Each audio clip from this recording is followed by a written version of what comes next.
दुनिया की सबसे बड़ी खबर एबीपी न्यूज आपको दे रहा है रूस से, जहां रूस के मॉस्को में राष्ट्रपति पुतिन के करीबी की बेटी की हत्या कर दी गई। जिस गाड़ी को आप आग की लपटों में देख रहे हैं, उसी गाड़ी में सवार थी दारिया दुगिन, जिन्हें धमाके से उड़ा दिया गया। और हमारे साथ हमारे सहयोगी आशीष भी जुड़ गए हैं। आशीष, आपका रुख करना चाहूंगी, एक बहुत बड़ा हमला, इस वक्त की सबसे बड़ी खबर है रूस से। निश्चित तौर पर बहुत बड़ा हमला था और सबसे पहले तो मैं अपने दर्शकों को हम दिखा दें, ये बिग स्क्रीन पे मैं दिखाना चाहूंगा ये हमले के ठीक पहले की तस्वीरें। देखिए, इसमें आपको अलेक्जेंडर दुगिन और उनकी बेटी साथ में उस कार्यक्रम में जाते हुए नजर आएंगी। ये वो कार है, मुझे लगता है कि उस कार पार्किंग में अपनी सिक्योरिटी की सारे व्हीकल्स को लगाने के बाद दुगिन और उनकी बेटी ये कार्यक्रम में निकली थी, जहां पर उनकी बेटी भी सभी को पता है कि खुद गेस्ट ऑफ ऑनर के तौर पे इनवाइटेड थी। दुगिन और उनकी बेटी ये तस्वीरों में, ये देखें, हमले के ठीक पहले की तस्वीरें हैं। ये तकरीबन शाम की तस्वीरें होंगी, उसके 3 घंटे बाद करीबन जब उनका एड्रेस हो जाता है और वहां से निकलते हैं, कार एक्सचेंज होती है, उसके बाद ये हमले। अब हम आपको हमले की तस्वीरें दिखाते हैं। जब ये हमला हुआ, ये देखें, ये जहां पर दुगिन पहुंचे थे अपने कार्यक्रम को संबोधित करने के लिए, जो कि ट्रेडिशंस और हिस्ट्री पे था। स्क्रीन पे जो आपको ये 112 नंबर दिख रहा है, ये मैं बताना चाहूंगा, ये जनरल इमरजेंसी का नंबर है। ये जनरल इमरजेंसी का नंबर है। जब भी वहां कोई इमरजेंसी होती है तो इस नंबर को अप्रोच किया जाता है। ये देखें, ये जब कार आगे बढ़ी थी तब की तस्वीर, जिसमें खुद दुगिन नहीं बैठे, उन्होंने अपनी बेटी को बिठाया और उसके बाद तस्वीरों में आपको दुगिन भी नजर आएंगे। जब ये हमला हुआ तो वो स्तब्ध रह गए कि आखिर ये कैसे संभव है उस कार में, क्योंकि उन्हीं को बैठना था। ये बात समझ में जरूर उनके एक्सप्रेशन से आती है। ये देखिए, ये वो तस्वीरें, ये देखिए, ये तस्वीरें, इसमें आपको दुगिन नजर आएंगे जहां पर उन्होंने अपना सर पकड़ा हुआ है, डिसबिलीफ में, टोटल डिसबिलीफ, शॉक कि उनकी बेटी उनके सामने इस तरह से मारी जाती है। ये कार्यक्रम खत्म करके जस्ट निकले थे। ऐसा बताया गया कि 6 बजे करीब जब कार्यक्रम खत्म हुआ, उसके बाद कार में कहीं पर पार्किंग में बॉम्ब लगाया गया। ये दुगिन, ये एक्सप्रेशन है उस बाप का, पुतिन के करीबी दुगिन, जिन्होंने जब उन्होंने अपनी बेटी को इस तरह से हादसे में मारे जाते अपनी आंखों के सामने देखा, तब वो बिल्कुल स्तब्ध हैं, एकदम बहुत चक्के हैं कि ऐसा कैसे हो गया। इतना बड़ा सिक्योरिटी पैराफर्नैलिया और राष्ट्रपति पुतिन के इतने करीबी माने जाने उनका, क्योंकि उनको खुद बैठना था इस कार में और लास्ट फ्रैक्शन ऑफ मोमेंट में उन्होंने ये तय किया था कि उस कार में वो खुद नहीं बैठेंगे और उनके आंख के सामने उनकी बेटी का इस तरह से असैसिनेशन हुआ है। और ये वो तस्वीरें हैं जब ये कार जलती हुई उनको नजर आई, जब वो हाईवे पे चढ़ी थी और ठीक मॉस्को से बहुत करीब ये गांव के पास ये हादसा हुआ है। ये तस्वीरें हम आपको फिर से दिखाते हैं, कैसे सिक्योरिटी के जो उनके लोग लगे हुए थे वो पीछे उनके नजर आएंगे। और ये दुगिन, ये देखिए, ये दुगिन जो कि टोटली शॉक्ड हैं और उनकी आंख के सामने उनकी बेटी को किस तरह से असैसिनेशन में मारा गया। अपर्णा, ये तस्वीरें हम दिखा रहे थे कि किस तरह से इस हादसे को अंजाम तक पहुंचाया गया और दुगिन खुद ये देख करके कितने उस वक्त शॉक थे।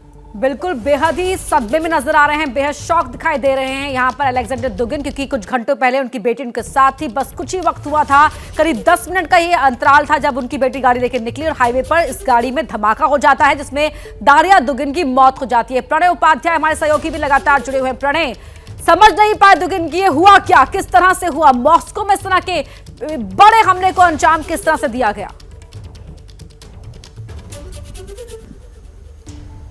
बिल्कुल अपर्णा, जिस तरीके से ये स्वाभाविक रूप से नजर आता है कि अलेक्जेंडर दुगिन भी इस हमले को लेकर पूरी तरीके से शॉक में थे, क्योंकि उन्होंने इस चीज का जरा सा भी अंदेशा नहीं होगा, किसी तरीके का अंदाजा नहीं लगा सकते थे और उन्हें दोनों ही चीजों का झटका लगा होगा। अगर वो खुद इस गाड़ी के अंदर होते तो उनके परखचे उड़ चुके होते और उनके सामने उनकी बेटी का इस तरीके से हादसे का शिकार हो जाना, महज चंद मीटर के फासले के ऊपर जिस कार्यक्रम को वो अटेंड करके आ रहे होंगे, निश्चित रूप से ये उनके लिए तो झटका है ही सही। जिस तरीके से मैं आपसे कह रहा हूं कि ये पूरे रशियन सिस्टम के लिए, एस्टैब्लिशमेंट के लिए भी बहुत बड़े झटके की घटना है। राष्ट्रपति पुतिन के किसी करीबी का इस तरीके से निशाना बनाया जाना, उसका असैसिनेशन किया जाना, यह बहुत बड़ी घटना है। रूस के हिसाब से बड़ी घटना है, मॉस्को के हिसाब से बड़ी घटना है और दुनिया के हिसाब से बड़ी घटना इसलिए है क्योंकि रूस एक बड़ा देश है, एक ताकतवर देश है और उसके राष्ट्रपति के करीबी के परिवार को अगर इस तरीके से पॉलिटिकल असैसिनेशन में निशाना बनाया जाता है तो निश्चित रूप से कहीं ना कहीं यह संदेश देने की कोशिश है कि जो वार करना चाहता है उसकी पहुंच और उसकी पैठ रूस के करीबी सर्कल तक पहुंच चुकी है। और ये बड़ी चीज है जिसने रूस की तमाम सुरक्षा एजेंसियों को भी आगाह किया होगा, उनको एक तरीके से उनके लिए बड़ी खतरे की घंटी बजाई है। और साथ ही रूस की तरफ से पलटवार की जो की जा रही है, आशंकाएं जताई जा रही हैं, उससे भी कतई इनकार नहीं किया जा सकता है कि रूस की तरफ से अब पलटवार भी किया जा सकता है, क्योंकि सबसे पहले तो इस चीज की जांच होगी कि आखिर इस हमले को कैसे अंजाम दिया गया। और जिस तरीके से आशीष भी बता रहे थे, स्क्रीन के जरिए हम दर्शकों को यह बताने की कोशिश कर रहे हैं, उन तमाम कड़ियों को जोड़ने की कोशिश कर रहे हैं कि यह घटना क्यों हुई। कैसे हुई और इसके मायने क्या हैं, ये तीनों ही चीज़ें बहुत महत्वपूर्ण हो जाती हैं, क्योंकि ये केवल मामला रूस के अंदर एक हादसे का नहीं है, रूस के अंदर हुए एक धमाके का नहीं है, बल्कि इसकी कड़ियाँ जो है रूस और यूक्रेन की लड़ाई से जुड़ती हैं। इसकी कड़ियाँ जुड़ती हैं यूक्रेन की तरफ से आई हुई उस धमकी से जिसको कि आंद्रे विर्के की तरफ से दिया गया, जो कि राष्ट्रपति ज़ेलेंस्की के करीबी सहयोगी हैं और जिन्होंने सीधे सीधे महज 8-10 घंटे पहले ही कहा था, उन्होंने कहा एक ट्वीट करके कहा था उन्होंने कि रूस की आने वाली 8 पीढ़ियां भी याद रखेंगी, उनके बच्चे याद रखेंगे कि किस तरीके का पलटवार यूक्रेन की तरफ से किया गया। तो महज कुछ घंटों के भीतर इस तरीके की घटना का होना, सिलसिलेवार क्राइमिया से लेकर वोल्गोरोद तक कई धमाकों का होना, कुछ समय पहले सोची के अंदर भी एक धमाके की खबर आई है, हालांकि अभी ये खबर पुष्ट नहीं है, लेकिन इस तरीके से रूस के अंदर अलग अलग जगह से धमाकों की खबर आना और इस तरीके की घटना का हो जाना, ये तमाम चीज़ें बताती हैं कि किस तरीके से रूस के ऊपर अब एक पलटवार की आंच बढ़ाने की कोशिश की गई है। तो जाहिर तौर पर रूस की तरफ से भी इसकी प्रतिक्रिया आएगी और अगर रूस की तरफ से इसकी प्रतिक्रिया आती है तो जाहिर तौर के ऊपर यह माना जा सकता है कि रूस और यूक्रेन का ये संकट है जो कि इतने महीनों से चल रहा है वो और गहरा सकता है। करीब 6 महीने हो चुके हैं इस संकट को और ये संकट अभी भी सुलझने के रास्ते पर नहीं आ रहा है बल्कि उलझते हुए ज्यादा नजर आ रहा है। जी बिल्कुल, तो अपने करीबी पर हमले के बाद किस तरह से पलटवार करता है रूस और किस तरह से पलटवार करते हैं पुतिन, इस पर सभी की निगाहें लगी हुई। और सबसे पहले दुनिया की सबसे बड़ी खबर आपके अपने चैनल एबीपी न्यूज ने आप तक पहुंचाई। तस्वीरें हम आपको लगातार दिखा रहे हैं, सबसे पहले तस्वीरें भी हमने आपको दिखाई किस तरीके से इस कार में धमाका हुआ और दुनिया की सबसे बड़ी खबर एबीपी न्यूज ने सबसे पहले आप तक पहुंचाई ये तस्वीरें भी। और कार के में हुए धमाके में दारिया दुगिन की मौत हो जाती है।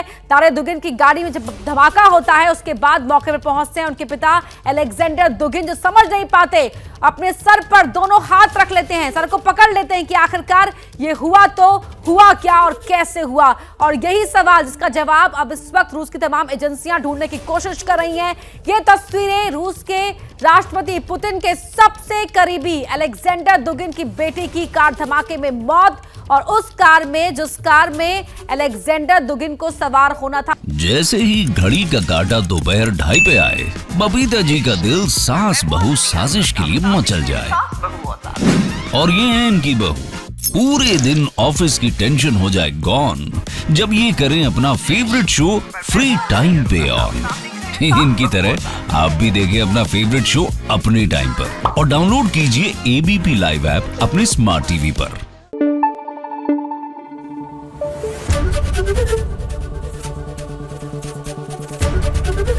एबीपी न्यूज आपको रखे आगे।